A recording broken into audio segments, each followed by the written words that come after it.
How to fix a dripping tap.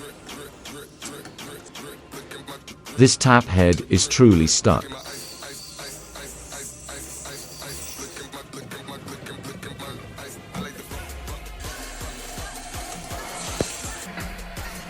Need to replace this isolation valve.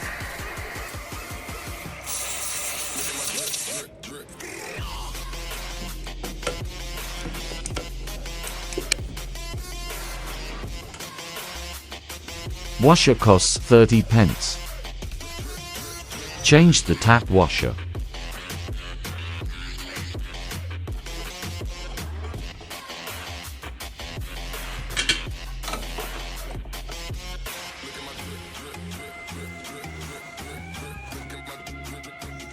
All done.